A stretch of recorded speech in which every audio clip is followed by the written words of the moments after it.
Bonjour madame, pouvez-vous nous présenter votre organisation et votre rôle dans celle-ci? Alors, je m'appelle Viola Krebs, je suis directrice et fondatrice de l'organisation qui s'appelle IC Volontaire. Et c'est une organisation qui a, les premiers projets ont vu le jour il y a 18 ans. Elle a été fondée il y a 16 ans sous cette forme juridique et sous ce nom.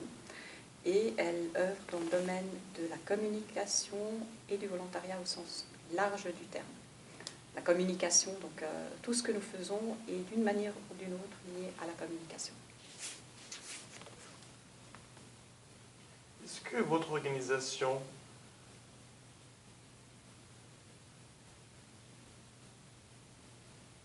fait appel aux bénévoles donc? Et si oui, est-ce que c'est des formateurs professionnels? Est-ce que c'est des bénévoles tout court? Alors tout d'abord, peut-être une petite clarification par rapport à la terminologie que nous utilisons.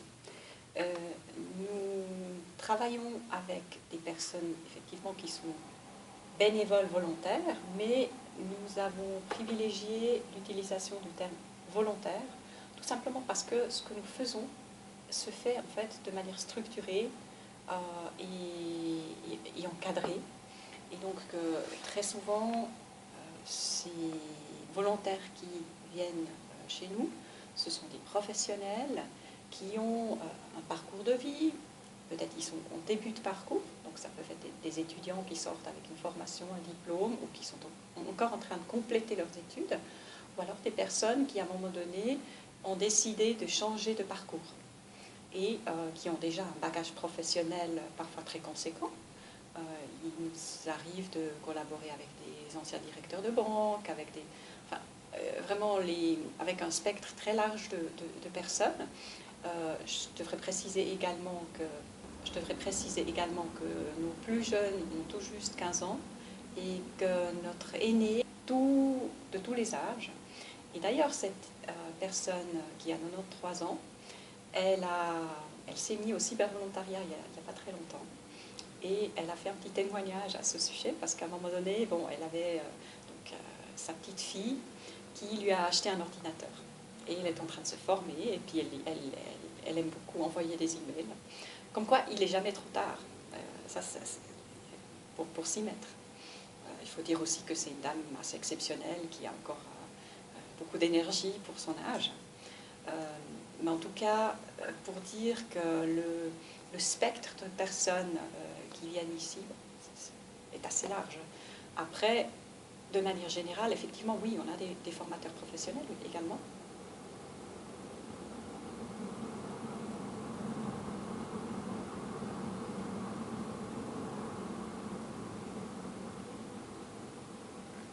On a donc des formateurs professionnels, mais aussi des personnes qui sont volontaires. Enfin, dans les deux cas, elles peuvent être volontaires, qu'elles possèdent un diplôme en matière de formation et comme formateur ou pas.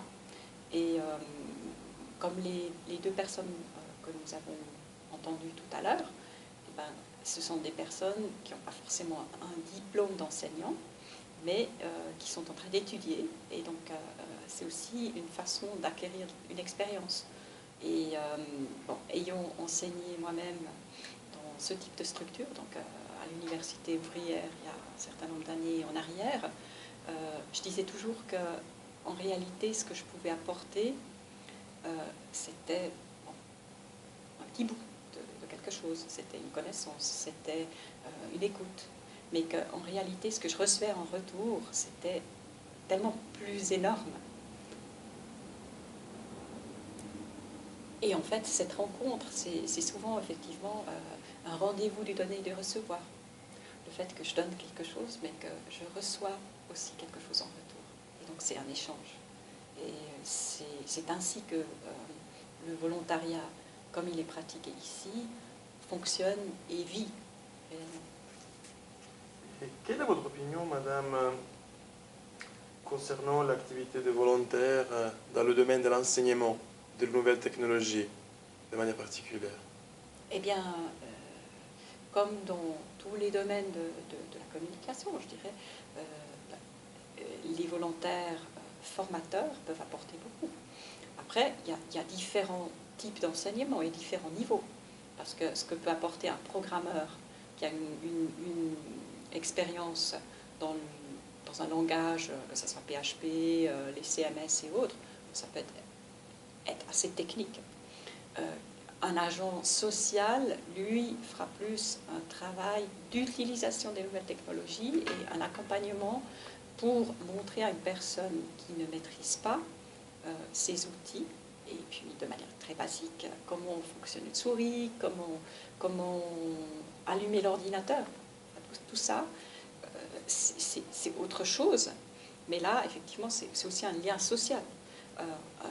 Que ce soit un lien qui permette de rester en contact avec une communauté ou la famille à l'autre bout du monde, que ce soit pour découvrir des personnes qui parlent la même langue ici, que ce soit pour trouver des outils multiples et divers, pour trouver une poussette, pourquoi pas. Lorsqu'on a des enfants et puis un budget pas très important, il y a des sites qui permettent de trouver ce genre de choses tout à fait pratiques de la vie, mais qui sont importantes, effectivement, à un moment donné, pour la personne qui peut vouloir utiliser, maîtriser les technologies de l'information et de la communication. Merci beaucoup, madame. Madame Krebs, avant l'entretien, vous m'aviez dit que votre organisation participe à des projets européens. J'aimerais savoir de quoi s'agit-il?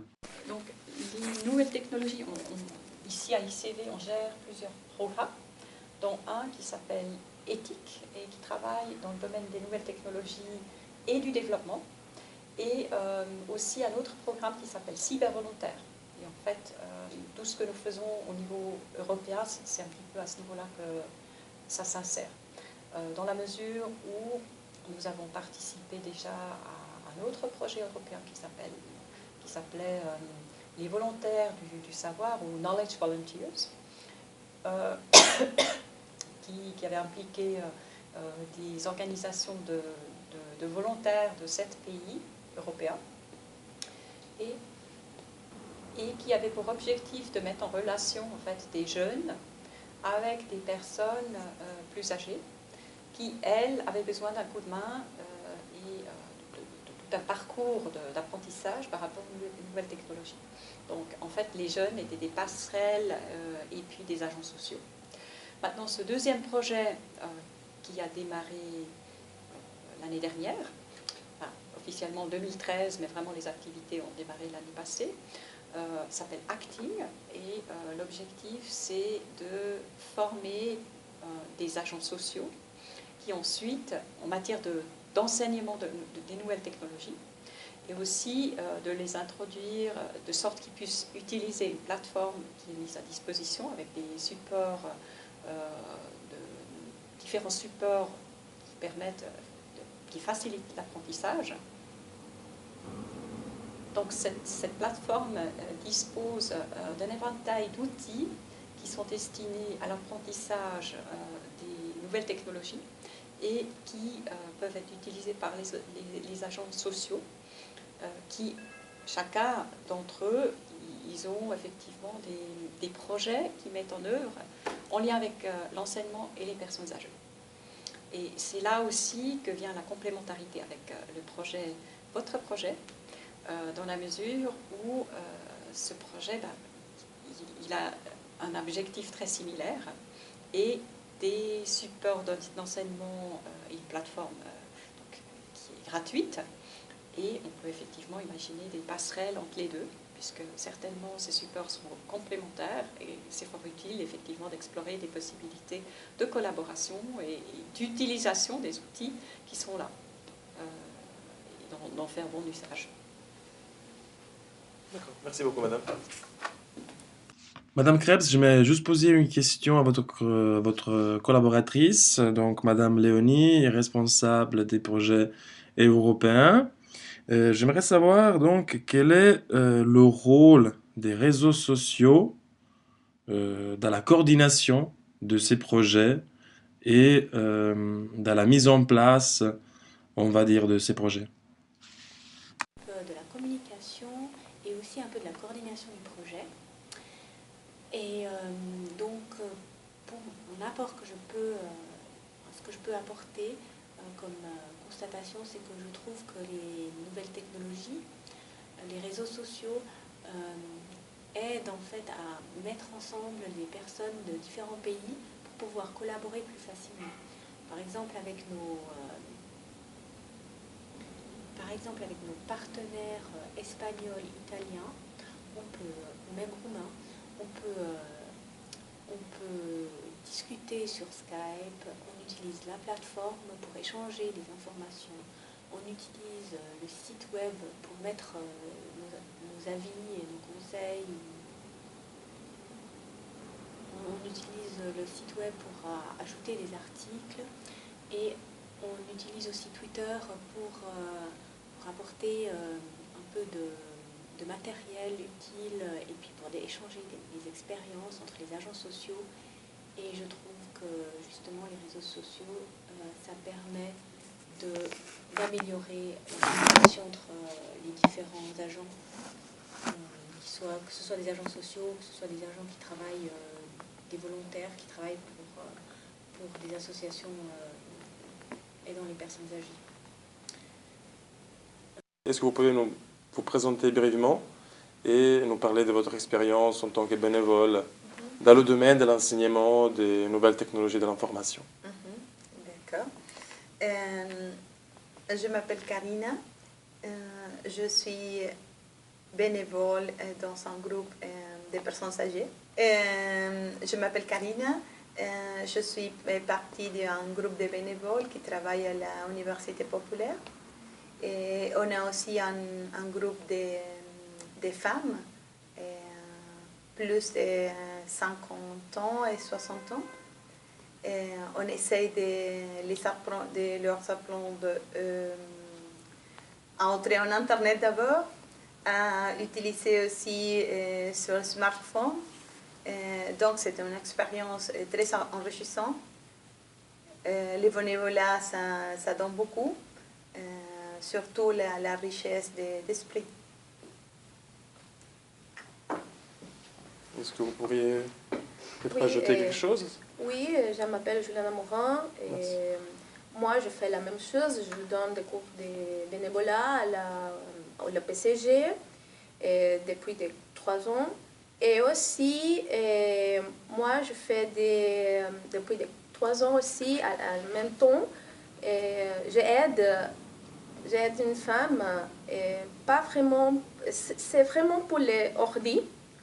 Je n'ai jamais pensé à ça, mais c'est une expérience vraiment magnifique parce qu'on on peut aider la personne à arriver à quelque chose,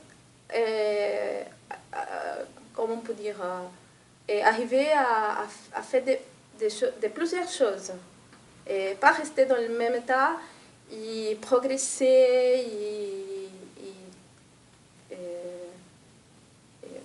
arriver à son objectif. Et aussi, seulement ça, c'est pas une personne plus âgée, mais je fais la même chose par rapport à ma mère et mon père qui habitent au Panama. Je fais la même chose.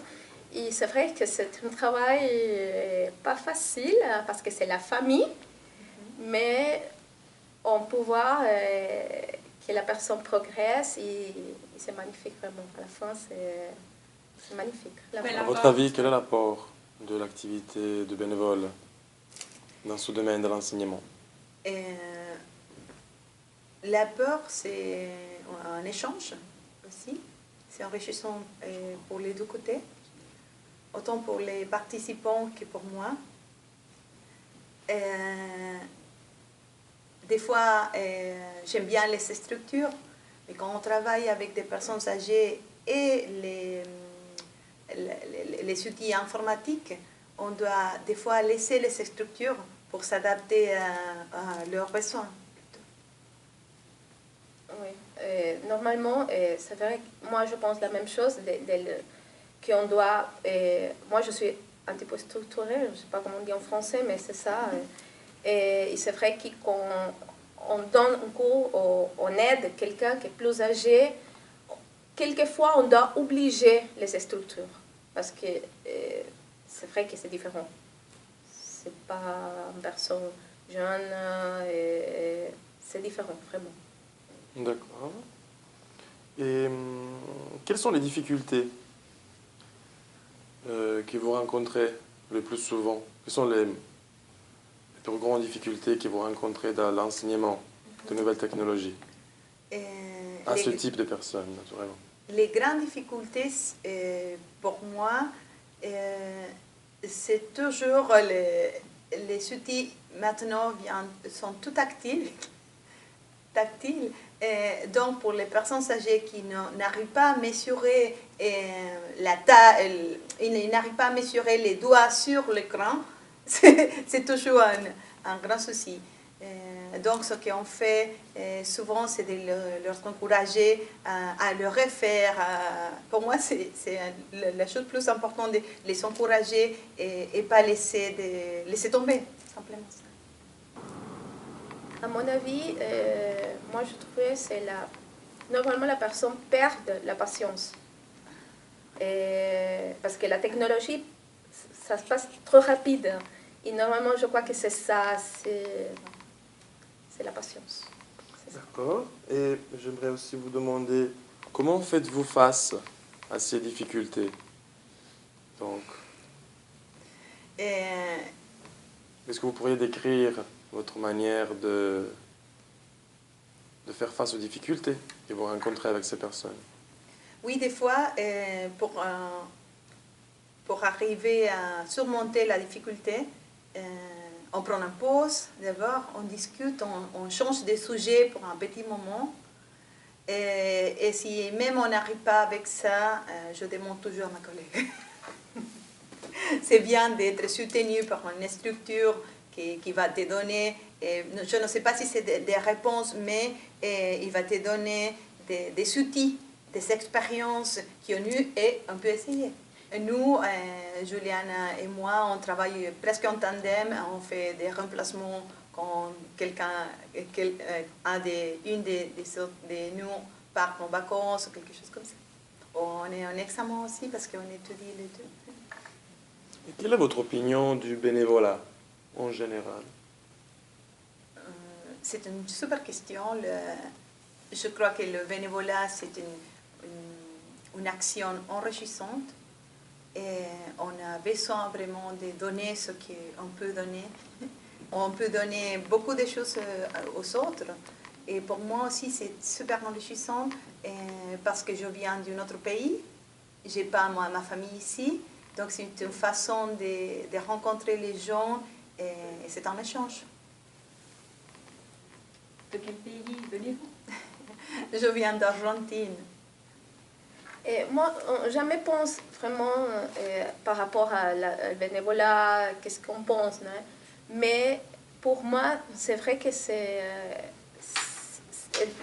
on peut dire c'est donner quelque chose de positif ou je sais pas comment on peut expliquer, mais c'est vrai qu'on peut aider les autres. C'est ça, c'est sans espérer autre chose. C'est fait parce que tu as envie de faire ça, seulement ça. Par cœur. Et vous venez de Moi, je suis panaméenne. Amérique centrale. D'accord. Et enfin, j'aimerais juste savoir si seriez-vous intéressé à utiliser un matériel didactique gratuit qui a été réalisé donc, dans le cadre du projet Tizizit de manière autonome. Donc, est-ce que avant tout vous serez disponible à utiliser ce type de matériel et ensuite